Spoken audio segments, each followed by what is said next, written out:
It's raining in Manila, mga kabananas.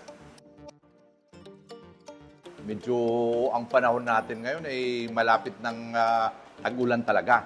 So, kailangan na rin natin ng medyo mainit-init at masabaw-sabaw na mahihigop. Kagaya nitong gagawin ko ay miswa con bola-bola or bola-bola kung miswa. So, maski alin dyan ang banggitin mo, pero gagawin natin na masarap ang higop ninyo habang nanonood kayo ng TV, nanananghalian kayo. So, mga kabananas, ito na ang gagawin natin.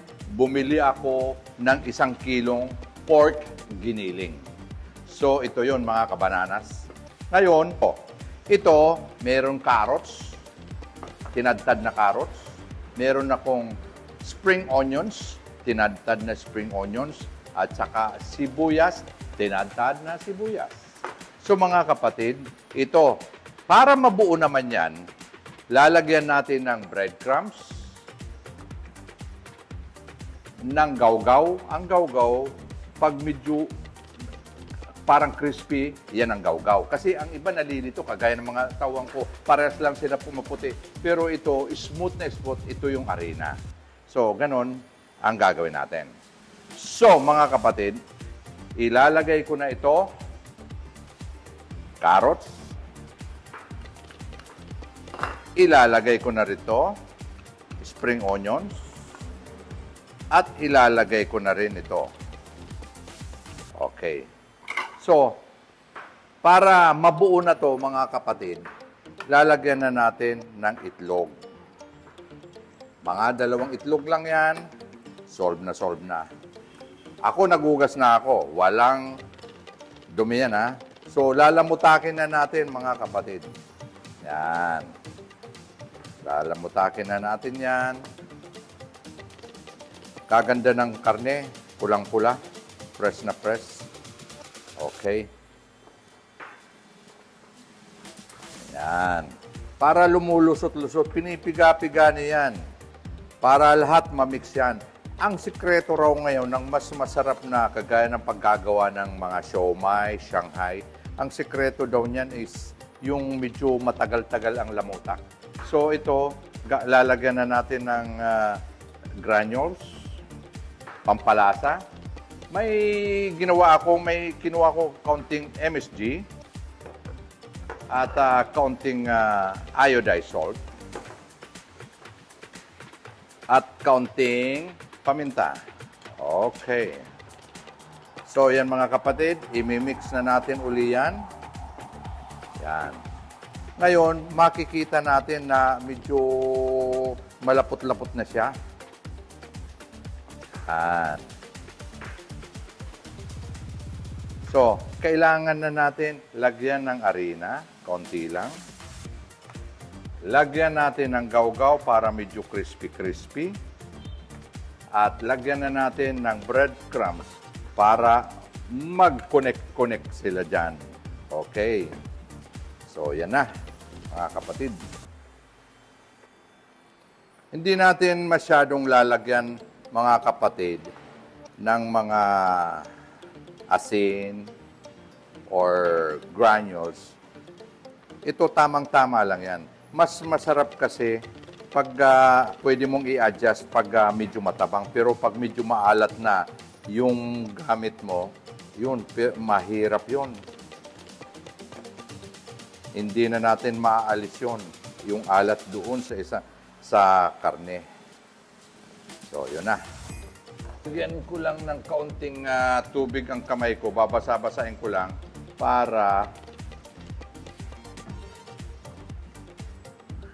para madulas siya. So, titingnan ko muna. Ito, sabi nga ng anak ko,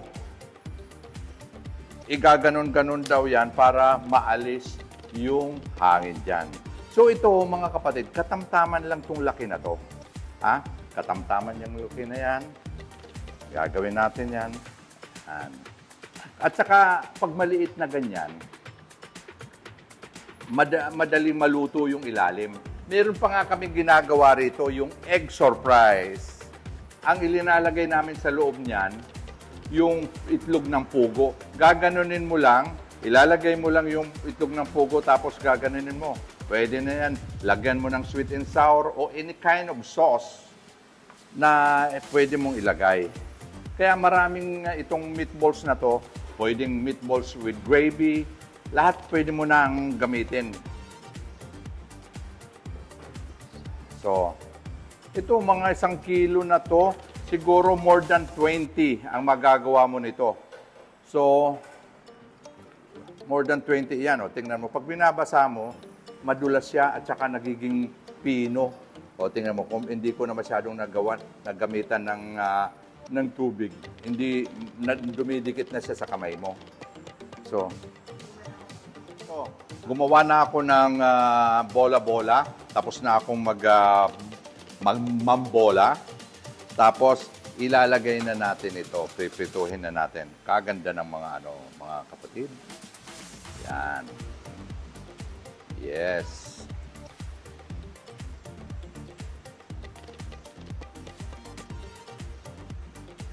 Kailangan yung mantika, medyo lubog yung kung medyo wala tayong panglarga sa mantika at kakaunti lang mantika natin, dito na lang, ang mangyari lang po, slow fire lang. Pag maliit lang yung, pagkaunti lang yung mantika, i-slow fire lang natin. Para maluto yung ilalim o loob ng bola-bola.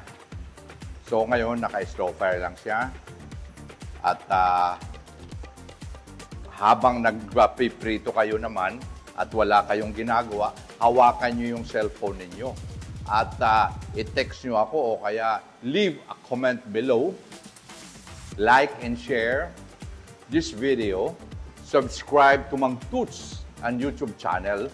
Visit our branches sa 1104 J. Barlin Street, Sampaloc, Manila, sa Makati, sa San Agustin, Valero, at sa Bicol, sa Tandaay, Nabuaca, Marinesor. Mayroon po ako roon.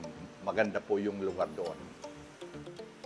So mga kaibigan, nagsaing na ba kayo? Baka hindi pa kayo nagsasaing. Yung bisita natin, darating na. Yung mga bata, baka nagugutom na. So magsaing na kayo. Ito baka may bisita kayo. Nanditong bisita natin, tuwang-tuwa ito kasi may ulam na sila, may sabaw pa. So saan ka pa kukuha? May gulay, patola. At saka mga kapatid, namili pala ako ng yung Taiwanese pechay. Maganda to. Masarap to. Ito yung mga ilinalagay sa mga mami-mami. Medyo mahal lang pero yung isang tali, mga kapatid, siguro mga 25 pesos lang. Why not na bumili tayo? Kung wala kayong makita, Tagalog, pechay Tagalog o repolyo, basta mga dahon-dahon mga kapatid, pwede na yan. Basta meron lang green, pwede nga ilagay mo dyan yung siling dahon ng sili.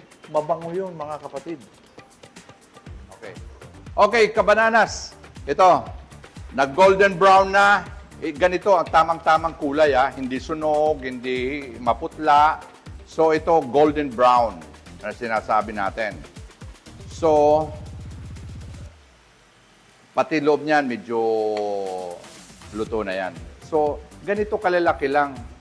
Tamang-tama, katamtaman lang tong laki. So, okay? Okay, mga kabananas, luto na natin yung bola-bola. So, ito ang mga kailangan natin. Meron tayong bawang, luya. Linalagyan ko ng luya para masarap mangang. Tapos, sibuyas, kamatis, carrots, leeks, slice na bell pepper, at saka mamaya na to toasted garlic. So, meron tayong pork. Alam mo nyo na yon. Tapos, meron ako ritong Taiwanese pechay. Tapos, meron tayo yung main event na patola. Okay? So, meron pa tayong itlog. Mamaya, ilalagay ko paminta, ah, yellow granules at saka ito. Meron ako 1 kilo pero linagyan ko lang ng kaunti para hindi, kasi ito kumukunto lumalaki at dumarami. So ayaw ko naman masobrahan kasi masyadong malapot siya.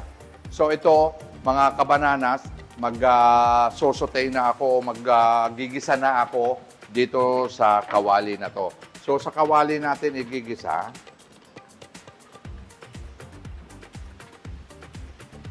Alam nyo, kaya ko palaging ginagamit itong kawali para nakikita nyo kung ano yung mga nangyayari. Niluluto ko dahil niluluto ko para nakikita nyo. Okay, uunahin ko muna yung luya. Ang luya kasi, parang gusto kong sunog-sunugin para siya, may kaunting flavor na ginger siya.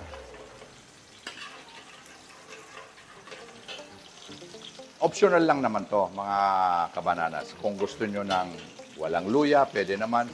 Gusto nung may luya, pwede naman. So, habang nandito na yung garlic.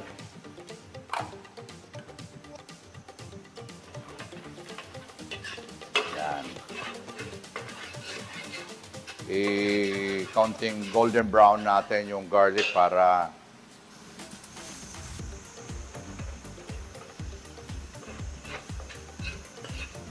Huwag nyo naman masyadong sunugin yung garlic para hindi maglasang sunog.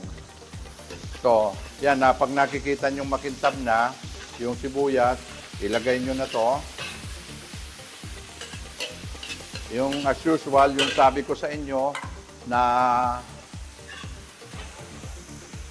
yung kamatis, medyo luluto-lutuin nyo yung kamatis para yung talagang katas na katas niyan, masarap. Nandun yung kaunting asim ng pagka, yung tomato, yung maasim-asim siya, nagtatalo-talo. So, lalagay na natin itong carrot.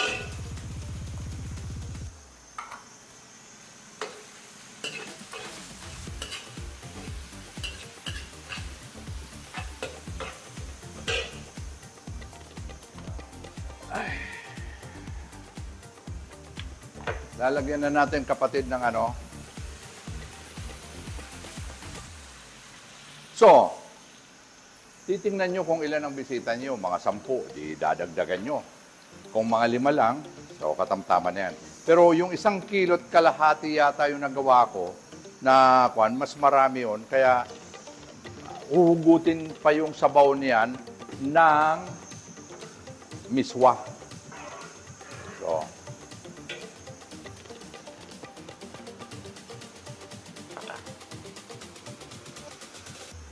lalagyan na natin, kapatid, ng pork cubes. Baka naman. Sponsor tayo. Pork cubes.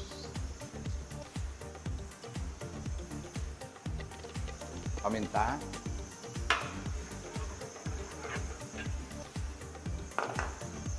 Mamaya na natin timplahan, mga kapatid. So, ito. So, tatakpan muna natin para kumulo. Mabilis kumulo. So, mga kapatid, kumukulo na. So, siyempre, titikman natin kung ano na ang lasa niya, kalagayan niya. So, ito, titikman muna natin. Medyo may lasa na, pero kailangan natin ng adjustment. So, ito yung granules. Konting paminta. Konting asin. Okay. So, kumukulo na, mga kapatid, mga kabananas.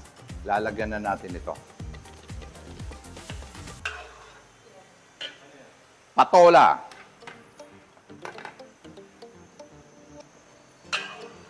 So, maghihintay tayo Maghihintay tayo ng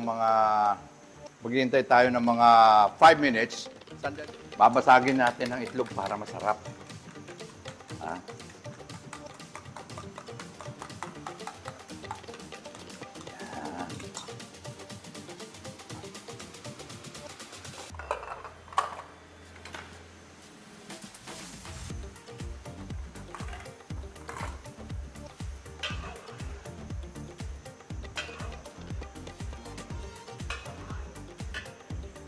Para sumabay na yung mga kapatid, sumabay na sa patola. Pag nakita nyo yung patola medyo nag-iba na ang kulay, saka nyo na ilagay itong miswa.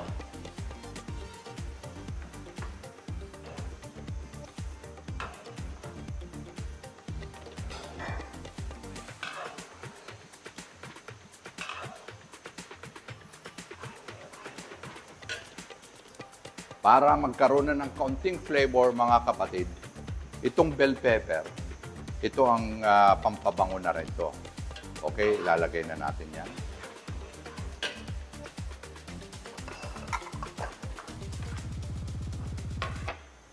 So, nakita nyo, medyo malapot-lapot na.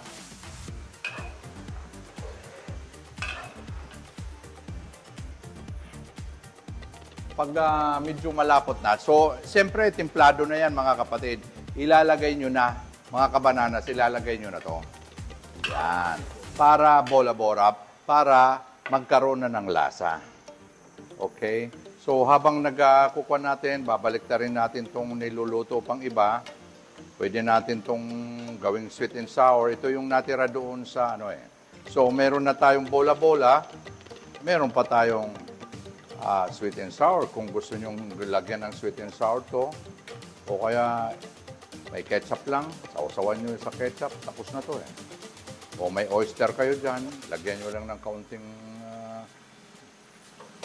sahog-sahog yan, tapos na. O, nakita nyo na, mga kapatid, nag-iba na ang kulay. So, slow fire na natin.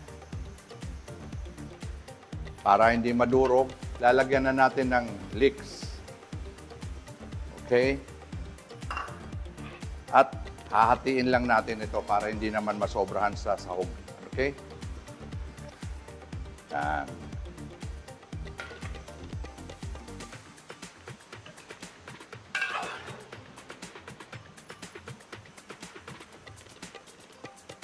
Ito, sandali lang i-blanch ito. Sandali lang itong Taiwanese pechay.